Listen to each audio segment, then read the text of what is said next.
तर राजकारणात मोठी बातमी समोर येते। दोन्ही ठाकरे बंधू एकत्र येण्याच्या चर्चेचं वादळ उठलंय, कारण राज ठाकरेंनी उद्धव ठाकरेंना युतीसाठी अप्रत्यक्ष ऑफर देऊ केलेली आहे।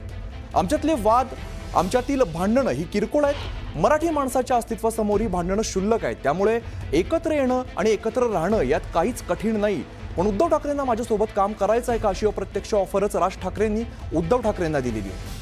मागील काही महिन्यांपासून दोन्ही ठाकरे बंधूंच्या भेटीगाठी होत होत्या, तर दोन्ही बंधूंनी एकमेकांवरती प्रत्यक्षपणे टीका करणं टाळलेलं आहे। अशातच राज ठाकरेंनी उद्धव ठाकरेंना ऑफर दिल्यामुळे नव्या चर्चेला तोंड फुटलंय। शिवसेना फुटली नाही, फुटलीच तर तुम्ही अजूनही एकत्र येऊ शकता का? अजूनही एकत्र येऊ शकता का? हे अख्ख्या महाराष्ट्राचं काय म्हणतात स्वप्न आहे। हे बघा, प्रश्न असा आहे ना की या सगळ्याच्यामध्ये कुठच्याही मोठ्या गोष्टीसाठी मला असं वाटतं आमच्यातले वाद, आमच्यातली भांडणं, आमच्यातल्या गोष्टी या किरकोळ आहेत। महाराष्ट्र खूप मोठा आहे हो, कळलं का? या महाराष्ट्राच्या अस्तित्वासाठी, मराठी माणसाच्या अस्तित्वासाठी ही भांडणं आणि हे वाद आणि या सगळ्या गोष्टी अत्यंत क्षुल्लक आहेत, अत्यंत क्षुल्लक आहेत। त्याच्यामुळे एकत्र येणं आणि एकत्र राहणं यात काही मला फार कठीण गोष्ट आहे अशातला मला वाटत नाहीये। परंतु विषय फक्त इच्छेचा आहे। हा एकट्या माझ्या इच्छेचा नाहीये विषय आणि माझ्या काही स्वार्थाचा पण विषय नाहीये। मला असं वाटतं आपण लार्जर पिक्चर बघणं गरजेचं आहे। महाराष्ट्राचा स्वार्थ मी पाहतोच आहे। म्हणजे तर माझं म्हणणं आहे की सगळ्या महाराष्ट्रातल्या राजकीय पक्षांमधल्या सगळ्या मराठी लोकांनी येऊन एकच पक्ष काढावा। पण माझ्या मनामध्ये एकच गोष्ट होती, बाळासाहेब सोडून मी कोणाच्याही हाताखाली काम नाही करणार, कळलं का? म्हणजे त्यावेळेची परिस्थिती अशी होती, म्हणजे मी जेव्हा बाहेर पडलो त्याच्यानंतरचा हा माझा विचार आहे। परंतु मी जेव्हा शिवसेनेमध्ये होतो त्यावेळेला मला काय बाळासाहेब असेल, उद्धवच्या बरोबर काम करायला मला काहीच हरकत नव्हती। पण समोरच्याची इच्छा आहे का मी बरोबर काम करावं? महाराष्ट्राची इच्छा आहे ना। पण तेच तर ना, मग महाराष्ट्रात जाऊन सांगावं तिकडे। ठेवायला मी सुद्धा तयार असल्याचं उद्धव ठाकरेंनी म्हटलेलं आहे। माझ्याकडून भांडणं नव्हतीच, मिटवून टाकली। माझ्यासोबत जाऊन हित की भाजपासोबत जाऊन हित हे ठरवा, असं उद्धव ठाकरे म्हणाले। शिंदे भाजपाच्या पंक्तीला न बसण्याची उद्धव ठाकरेंची अट आहे। राज ठाकरेंसोबत जाण्याची उद्धव ठाकरेंची या अटी आणि शर्तींसह तयारी बघायला मिळते। माझं तर मत असं आहे की मराठीसाठी आणि महाराष्ट्राच्या हितासाठी अगदी किरकोळ भांडणं, तुम्ही बाहेर गेल्यानंतर बातम्या वाचल्यानंतर कळेल मी किरकोळ भांडण्याचा संदर्भ काय आहे। किरकोळ भांडणं बाजूला ठेवायला मी सुद्धा तयार आहे आणि मी सुद्धा सर्व मराठी माणसांना या हितासाठी, महाराष्ट्राच्या हितासाठी, मराठीसाठी एकत्र येण्याचं आवाहन करतोय। पण माझी अट एक आहे की जेव्हा आम्ही लोकसभेच्या वेळेला सांगत होतो की अरे महाराष्ट्रातनं गुजरातमध्ये सगळे कारभार घेऊन जात आहेत, उद्योग घेऊन जात आहेत, तेव्हाच जर का विरोध केला असता तर आज ते सरकार तिकडे बसलं नसतं। आज तिकडे महाराष्ट्राच्या हिताचा विचार करणारं सरकार आपण केंद्रात बसवलं असतं आणि राज्यात सुद्धा आपल्या महाराष्ट्राच्या हिताचा विचार करणारं सरकार बसलं असतं। त्याच वेळेला हे काळे कामगार कायदे आपण फेकून दिले असते कचऱ्याच्या टोपलीमध्ये।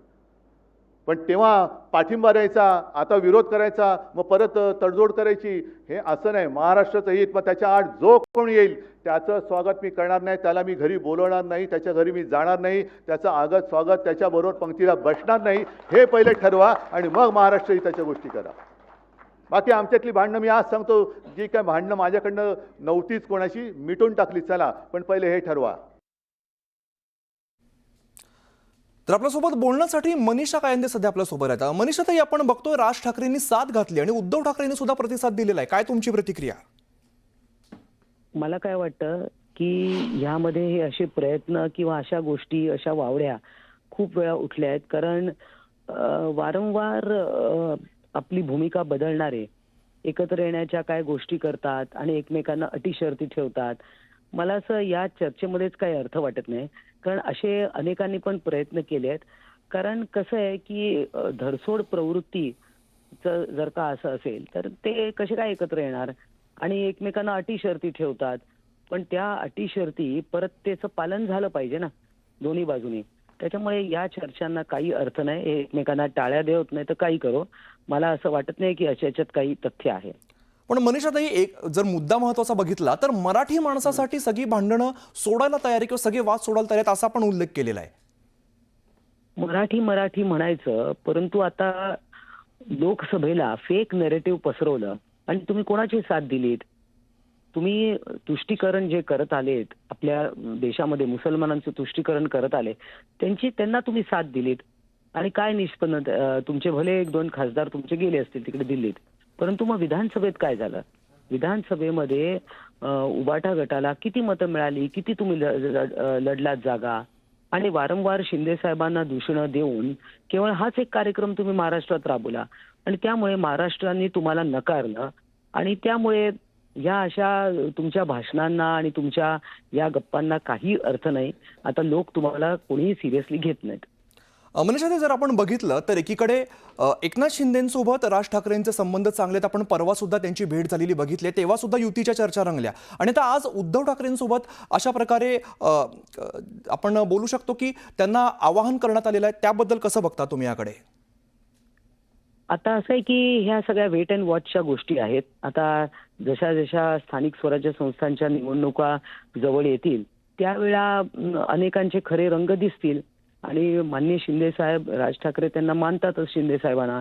आता ज्या काय गोष्टी विधानसभेच्या वेळा झाल्या, काही जागा आमच्या पडल्या, त्याच्यामुळे बघू पुढे. माननीय शिंदे साहेबांचं नेतृत्व शेवटी सगळ्यांनाच एक ना एक दिवस स्वीकार करावं लागणार आहे, हेच सत्य आहे.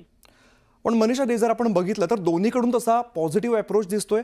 तुम्हाला वाटतं की हे 2 मोठे नेते एकत्र येऊ शकतात?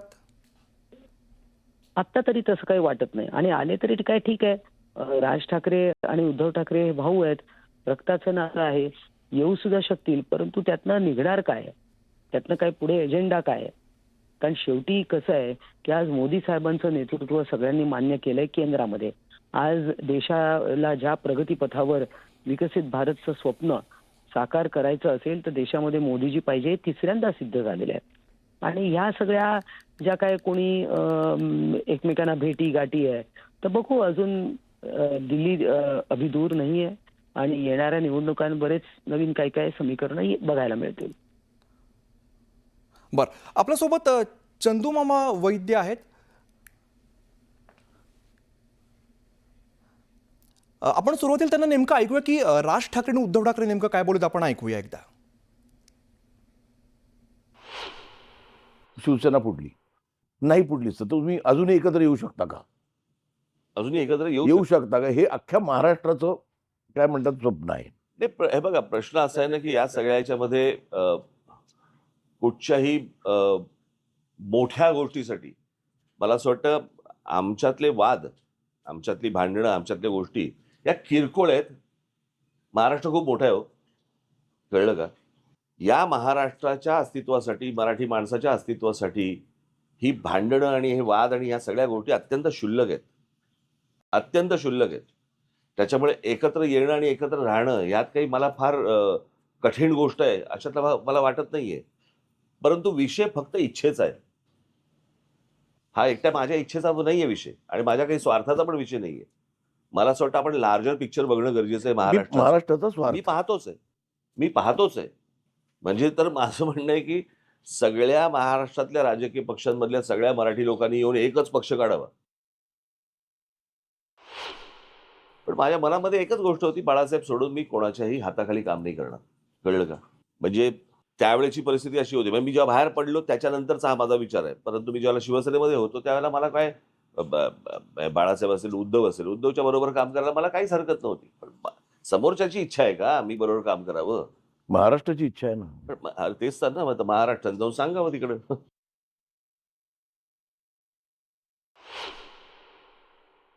माझं तर मत असं आहे की मराठीसाठी आणि महाराष्ट्राच्या हितासाठी अगदी किरकोळ भांडणं, तुम्ही बाहेर गेल्यानंतर बातम्या वाचल्यानंतर कळेल मी किरकोळ भांडण्याचा संदर्भ काय आहे.